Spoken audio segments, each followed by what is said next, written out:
हकारो नन्तवीर्यात्मा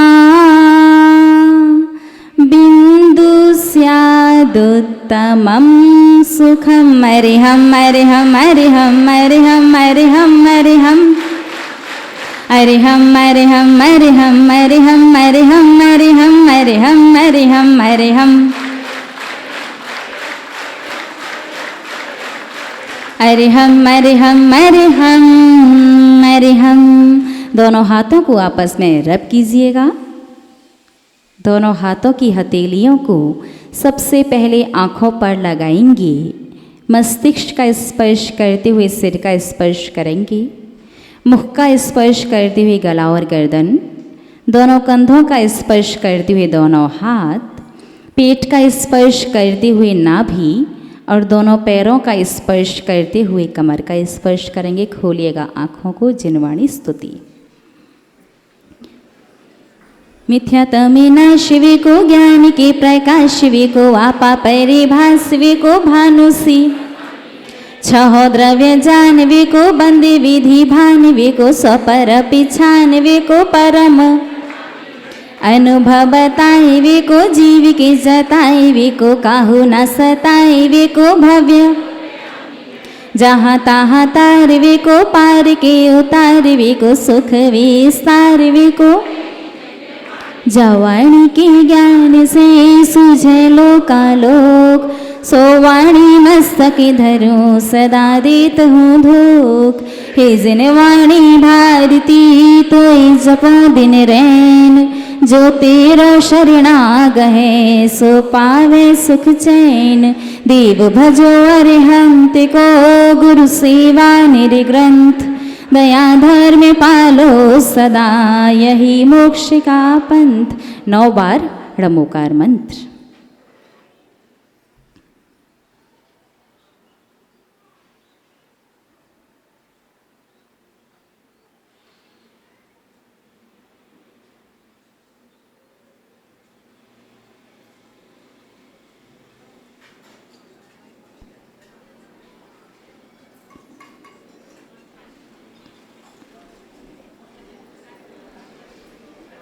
चलिएगा करते हैं अर्घ समर्पित। साधु अवस्था धारण कर क्रम क्रम से श्रेणी बढ़ती है। कर्म निर्जरा के बल पर अरिहंती अवस्था मिलती है। दीक्षा लेकर बने मुनि निज कर्म कलंक जलाने को कैसे होते हैं साधु ये बतला दिया जमाने को। इसीलिए गुरु चरणों में हमें आए अर्घ चढ़ाने को। ओम मुरुमहम श्री 20वीं सदी के प्रथमाचार्य चारित्र चक्रवर्ती आचार्य भगवंत श्री शांति सागर मुनिंद्राय संत शिरोमणि आचार्य श्री विद्यासागर मुनिंद्राय अभिष्ण ज्ञान उपयोगी आचार्य श्री वसुनंदी मुनिंद्राय अनर्घ्य पद प्राप्ताय अर्घ्यम निर्वापामिति।